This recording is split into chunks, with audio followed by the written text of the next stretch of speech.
Меры охраны прав и законных интересов заказчика при ремонте и отделке жилья. Возникает вопрос, какие из них наиболее актуальны? Поговорим об этом подробно. Меня зовут Икрам, все самое важное и интересное. Итак, начнем. Низкое качество ремонтно-отделочных работ и несоблюдение подрядчиком сроков их осуществления являются наиболее распространенными проблемами в договорных отношениях между сторонами. Ключевым условием успеха доказывания и обоснования нарушения прав и законных интересов заказчика при ремонте жилья является грамотное оформление соглашения. Здесь важнейшая роль отводится полноте и точности формулировок. Тут речь идет о том, что необходимо отразить в договоре заказчику для защиты своих прав и законных интересов. Отвечая на этот вопрос, в первую очередь следует сказать, что в договоре в обязательном порядке должны быть указаны сроки осуществления работ, начальные, промежуточные и конечные даты, реквизиты подрядчика, перечень выполняемых работ с учетом всех нюансов, используемые материалы, а также вопросы ответственности, что служит для предотвращения нарушения обязательств по договору. Если договор оформлен правильно, то разрешение спора о нарушении прав и законных интересов заказчика при ремонте и отделке жилья становится более эффективным. Судебное разбирательство при возникновении конфликтных ситуаций и споров является одной из основных форм защиты нарушенного права. В соответствии с законом, подрядчик должен выполнить работы в течение определенного срока в том объеме, который закреплен в соглашении. И если он не следует своим обязательствам и результат работы оказывается некачественным, соответственно предусматривается возможность обращения в судебные органы с целью защиты нарушенных прав и законных интересов. Однако можно предупредить судебную тяжбу, если проявить разумную осмотрительность и правовую грамотность при заключении договора. Возникает вопрос, каким образом обезопасить себя заказчику с учетом возможности того, что подрядчик может исчезнуть с полученным авансом.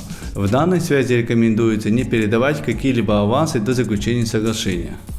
Да и вообще желательно относиться к таким платежам в любых проявлениях критично, чтобы сэкономить свое время и нервы при возможных злоупотреблениях доверием. Но если все-таки решили дать аванс либо деньги на строительные материалы, то в этом случае заказчику следует требовать с подрядчика расписку и внимательно контролировать приобретенные строительные материалы на предмет их соответствия смете. Прежде всего должны совпадать наименование и количество. Применительно к ценам также предусматривается ряд предупредительных мер, так как в стоимость могут быть включены дополнительные работы, которые в действительности не понадобятся. Здесь лишние работы представляется возможным обнаружить в ходе сравнения нескольких смет от разных подрядчиков. Цель профилактических мер в данном случае это понять, один ли и тот же объем работ указан при одинаковом техническом задании, поэтому достаточно эффективным способом подстраховки является подготовка одинакового задания для составления сметы и ее рассылка разным подрядчикам.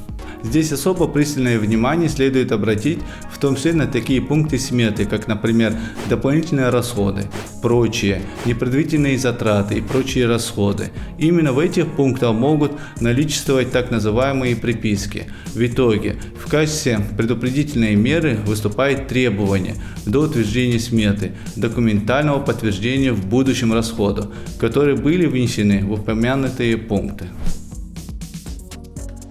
Следует помнить, что работники по договоренности с заказчиком могут жить на объекте, что способствует ускорению общего хода работ. В этом вопросе также необходимо предусмотреть обеспечительные меры.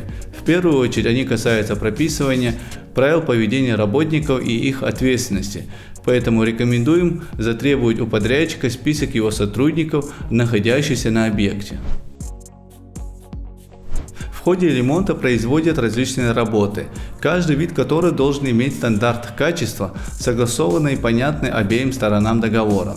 Оценка качества работ заказчиком и подрядчиком может различаться. Главным образом, именно к моменту завершения работ разногласия по данному вопросу достигают апогея. Нередким предметом конфликтных ситуаций служит качество скрытых работ. С одной стороны, мелкие недочеты незаметны, но с другой, их наличие предоставляет возможность потребовать снижения стоимости либо бесплатного бесплатного проведения дополнительных работ.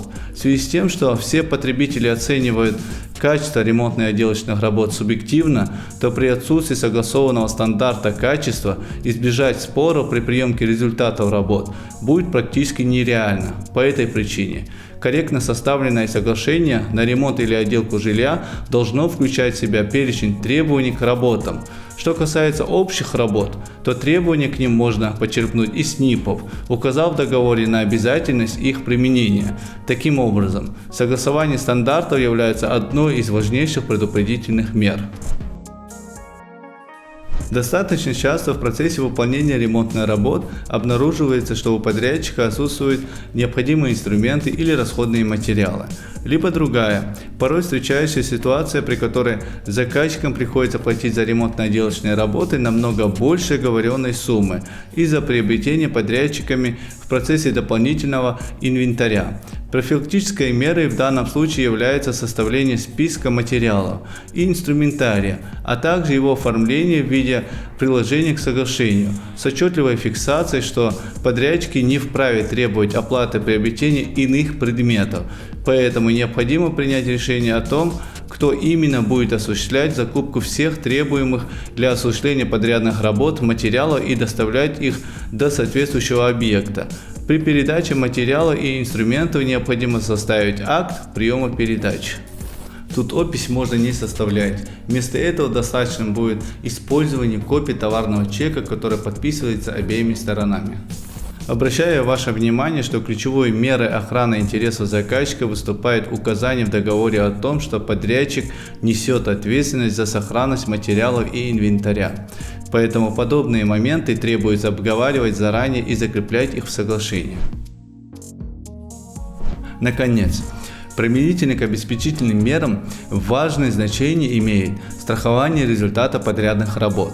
В данной связи следует подчеркнуть, что результат ремонтно-отделочных работ дифференцируется на два типа. Это видимая и скрытые части. К примеру, если даже пол обеспечен качественной дорогой гидроизоляцией, а водопровод делали в соответствии с безупречно составленным планом, тем не менее заказчику целесообразно застраховать собственный бюджет посредством приобретения страхового полюса. При этом вовсе не обязательно застраховывать результат ремонта целиком. В подавляющем большинстве случаев одной либо некоторых его частей окажется достаточным для страхования. К примеру, если большое количество финансовых средств ушло на отделку потолка, либо на паркетное покрытие из ценного дерева, то именно их и уместно застраховать, ориентируясь на экономию существенных сумм.